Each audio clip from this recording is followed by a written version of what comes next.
اعوذ باللہ من الشیطان الرجیم بسم اللہ الرحمن الرحیم۔ السلام علیکم۔ 5 وقت کی نماز کی پابندی کیجیے، زبان پر استغفار اور درود شریف کا ورد جاری رکھا کیجیے۔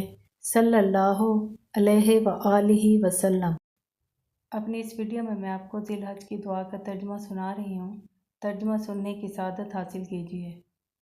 اے اللہ، ان ایام میں ہمارا کوئی گناہ نہ رہنے دے جسے تو نے بخشا نہ ہو، اور نہ کوئی غم کہ جس سے تو نے رہائی نہ دی ہو، اور نہ کوئی قرض کہ جسے تو نے ادا نہ کیا ہو، اور نہ گم شدہ شے کہ جسے تو نے ہم تک نہ پہنچایا ہو، اور نہ دنیا اور آخرت کی حاجات میں سے کوئی حاجت کہ جسے تو نے پورا نہ کیا ہو اور اسے آسان نہ بنایا ہو۔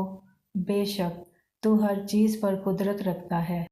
اللہ تعالی ہمیں اچھی بات کہنے اور سننے کی ہمت اور توفیق عطا فرمائے، آمین۔ آج کے لیے اتنا ہی۔ انشاءاللہ تعالی ایک اور نئی ویڈیو کے ساتھ دوبارہ حاضر ہوں گی۔ اب اجازت چاہوں گی۔ اللہ تعالی ہم سب کا حامی و ناصر ہو۔ اللہ حافظ۔